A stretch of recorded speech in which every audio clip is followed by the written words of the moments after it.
Welcome to our channel. జ్యోతిష్య విద్వాన్, జ్యోతిష్య రత్న, సంఖ్యాశాస్త్ర శిరోమణి, అలాగే మీరే న్యూమరాలజిస్ట్ గ్రంథ రచయిత డాక్టర్ మహమ్మద్ దావూద్ గారు గత 37 సంవత్సరాలుగా జ్యోతిష్య శాస్త్రం, అలాగే న్యూమరాలజీ, అలాగే గ్రాఫాలజీలో విశేషమైనటువంటి సేవలు అందిస్తున్నారు. మరి ఈరోజు మన స్టూడియోలో ఉన్నారు, మాట్లాడదాం. నమస్తే అండి. నమస్తే అమ్మా. దావూద్ గారు, చలనచిత్ర పరిశ్రమని ఏలినటువంటి ఒకప్పటి నటి జయప్రద గారు. మరి జయప్రద గారి సిగ్నేచర్ గురించి వివరిస్తారా? తప్పకుండా అమ్మ. జయప్రద అనగానే ఒక అందాల నటి, తెలుగు అన్ని భాషల్లోనూ, ముఖ్యంగా ముంబైలో టాప్ హీరోయిన్గా వెలిగిన మేడం జయప్రద గారు. ఆమె ఎంపీగా కూడా చేసింది. అందరూ కూడా చేయలేకపోయారు. ఎంపీగా చేయటం అనేది, కొంతమంది రాజ్యసభకి వెళ్తారు. ఇలా ఈమె ఎంపీగా చేయటం అనేది ఒక గ్రేట్ ఆపర్చునిటీ. ఇవి సిగ్నేచర్ చూసారా, ఎంత కాన్స్టెన్సీగా చక్కగా ఉంది. ఎక్కడ ఒడిదుడుకులు లేవండి. ఇవి జీవితంలో ఎక్కడ వివాదాలు లేవండి. చాలా చక్కగా జీవితం అంతా చాలా చక్కగా ఉంది. కాకపోతే జే అనే అక్షరము చిన్న అక్షరంగా ఉందండి.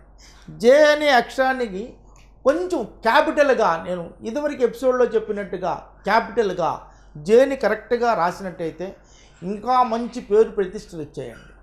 ఈ జే ఇలా స్మాల్ లెటర్ రాయటం వల్ల ఎవరో ఒకళ్ళ సలహాలు, సంప్రదింపులకి అనుగుణంగా వీళ్ళ జీవితం సాగే అవకాశం ఉంది.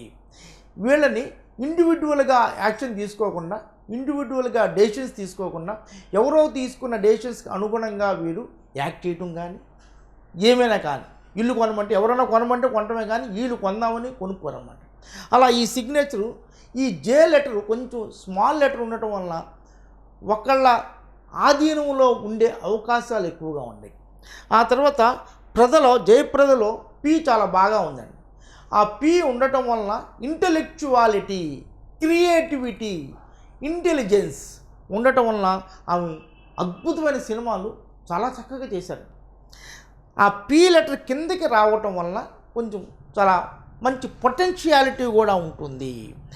ఈ జయప్రదలో వై అనే లెటరు కిందకి రావటం వలన కొంచెం ఈ పి లెటర్ రావచ్చండి. ఈ వై లెటర్ కిందకి సింగిల్గా దిగి కిందకి ఉండిపోవటం వల్ల కొంచెం అసంతృప్తికరమైన జీవితం ఉండే అవకాశం ఉంది. కొంచెం నిరాశ ఉండే అవకాశాలు ఎక్కువగా ఉన్నాయి. కాకపోతే సిగ్నేచర్ అంతా చాలా చక్కగా ఉంది కాబట్టి జీవితం అంతా చాలా బాగా ఉంది. చివరిలో ఈ టీ లెటర్ కూడా చాలా పొడుగ్గా, అంటే చాలా ఆత్మవిశ్వాసం చాలా ఎక్కువగా ఉంటుంది. కాకపోతే టీ బార్కి అన్ని 26 అక్షరాల్లో కూడా టీ అనే అక్షరం ఎవరైతే క్లియర్గా, క్లారిటీగా రాయగలుగుతారో వాళ్ళ యాటిట్యూడు, కాన్ఫిడెన్సు ఇవన్నీ ఎక్కువగా ఉంటాయండి. ఈ చివరిలోకి వచ్చేటప్పటికి టీ సరిగ్గా రాయలేదండి. టీ బార్ టీకి తగలట్లేదు. దీన్ని తగలపోవటం వల్ల వీరు ఊహాలోకాల్లో ఉంటారు. ఈ వై కూడా ఇలా ఉండటం వల్ల పాస్ట్ లైఫ్, నేను ఆ సినిమాలో చేసినప్పుడు అలా ఉండేది, నేను ఎంపీగా ఉన్నప్పుడు అలా ఉండేది అని పాత జీవితాన్ని గుర్తు చేసుకుంటూ ఉంటారు. దీనివల్ల ఈ టీ లెటర్ ఒక్క టీ బార్ కనుక కరెక్ట్గా గీయగలిగి ఈ ఏని కొంచెం చక్కగా ఇంకొంచెం పెద్దగా రాసుకోగలిగితే జీవితంలో మళ్ళీ ఒక వెలుగెలిగే అవకాశం ఉంది. ఇప్పుడు కొంచెం మరుగున పడటానికి కారణం లాస్ట్లో స్ట్రోక్స్ సరిగ్గా లేకపోవటం అని. ఈ గీత కూడా అంత ఇదిగా లేదు, అసంతృప్తికరమైన జీవితం. ఈ అండర్ స్కోరు కొంచెం పెద్దగా ఇక్కడి నుంచి చేస్తే ఇంకా ఆత్మవిశ్వాసం ఎక్కువగా ఉంటుంది. టీ బార్ కరెక్ట్గా చేస్తే కాన్ఫిడెన్స్ లెవెల్స్ బాగా ఉండి చరమ జీవితం కూడా ఇంకా ఎప్పుడైతే స్టార్టింగ్ లైఫ్ ఎలా ఉందో అలా జీవితం ఎండ్ లైఫ్ కూడా గడిపే అవకాశం, చిన్న కరెక్షన్ చేసుకుంటే జీవితంలో అద్భుతమైన అవకాశాలు పొందే అవకాశం ఉంది. ఇందాక మీరు చెప్పినట్టుగా టీని కరెక్ట్ చేసుకోవడం వల్ల మన యాటిట్యూడ్ డెవలప్ అవ్వడము, మనస్తత్వం మారడం అనేవి ఖచ్చితంగా జరుగుతాయంటారా? తప్పకుండా. కాన్ఫిడెన్స్ పెరుగుతుంది, పాజిటివ్ యాటిట్యూడ్ ఏర్పడుతుంది, జాబు రాని వాళ్ళకి జాబ్ వస్తుంది. ఎప్పుడు భార్యతో పోటాడేవాడికి భార్యతో రిలేషన్ బాగుంటుంది. కాపురానికి రాని అమ్మాయి కనుక టీ సరిగ్గా రాయగలిగితే కాపురానికి వస్తుంది. జాబ్ సరిగ్గా నాకు చెయ్యని వాళ్ళకి టీ కనుక కరెక్ట్గా రాస్తే టీ బార్ ఉంటుంది. అదంతా మీకు ఎందుకండి? ఇప్పుడు మీకు ఐటీ కంపెనీల్లో జాబులు చేయడానికి వచ్చిన వాళ్ళు ఉంటారే, వాళ్ళ రైటింగ్ గ్రాఫాలజిస్ట్ ద్వారా పరిశీలిస్తారండి.